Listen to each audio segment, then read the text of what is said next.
दिल्ली में बैन के बावजूद चोरी छिपे पटाखे बेचने वालों के खिलाफ पुलिस ने ताबड़तोड़ कार्रवाई की। इस कड़ी में दिल्ली पुलिस की टीम सदर बाजार पहुंची, जहां उसने कुतुब रोड इलाके में बैन के बावजूद पटाखे बेच रहे लोगों की धरपकड़ शुरू कर दी।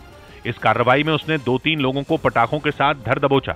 पकड़े गए लोगों के पास से पुलिस ने बोरियों और बैग से प्रदूषण फैलाने वाले पटाखे बरामद किए और इन सभी को थाने ले जाया गया।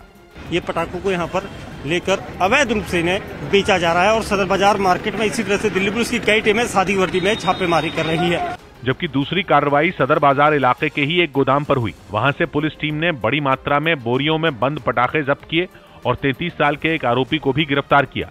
शुरुआती जांच के बाद ये बात सामने आई कि आरोपी ने हरियाणा के हिसार में रहने वाले एक शख्स से ये पटाखे दिवाली पर बेचने के लिए खरीदे थे। खबर है कि जिसकी तलाश भी दिल्ली पुलिस ने शुरू कर दी। इस बीच दिवाली पर दिल्ली में पटाखे जलाने पर लगी रोक से नाराज यूनाइटेड हिंदू फ्रंट नाम के संगठन के कार्यकर्ता विरोध पर उतर आए और सरकार से ग्रीन पटाखे जलाने की इजाजत देने की मांग की, जिसके लिए संस्था से जुड़े कार्यकर्ताओं ने विरोध का अनोखा तरीका निकाला और अपनी मांगों की तख्तियां लेकर जंतर मंतर पहुंच गए, जहां इन कार्यकर्ताओं ने अपने गुस्से का इजहार करने के लिए नारेबाजी की और फिर ग्रीन पटाखे जलाए। प्रदर्शनकारियों ने दावा किया कि सुप्रीम कोर्ट से ग्रीन पटाखों को जलाने की इजाजत मिलने के बावजूद दिल्ली सरकार ने दिवाली जैसे मौके पर इस पर रोक लगा दी। इसके विरोध में संस्था ने दिवाली पर दिल्ली वालों से ग्रीन पटाखे जलाने की अपील की। जो ग्रीन पटाखे हैं, जिन पटाखों से हमारे बुजुर्गों को, बच्चों को नुकसान नहीं पहुंचता, वो पटाखे जलाओ। आरोप लगाया गया कि दिवाली पर ग्रीन पटाखों तक पर रोक लगाकर हिंदू समुदाय के धार्मिक अधिकार छीने जा रहे हैं और इसके लिए ग्रीन पटाखों से किसी तरह के नुकसान नहीं होने की दलील दी गई और बताया गया कि ग्रीन पटाखे न केवल आकार में छोटे होते हैं बल्कि इन्हें बनाने में कच्चे माल का भी कम इस्तेमाल होता है। इन पटाखों में पीएम यानी पार्टिकुलेट मैटर का खास ध्यान रखा जाता है ताकि इन पटाखों को जलाने से या इनके धमाकों के बाद कम प्रदूषण फैले। असल में ग्रीन पटाखों में सामान्य पटाखों से कम करीब 20% पार्टिकुलेट मैटर निकलता है, जबकि 10% गैस निकलती है।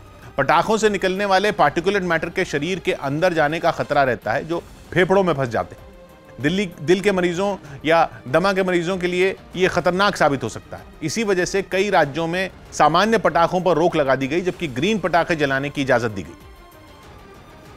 दियों से दिवाली मनाएंगे, पटाखे नहीं जलाएंगे, तो मुझे लगता है कि ये प्रदूषण का स्तर इस बार पिछले सालों की अपेक्षा कम रहेगा।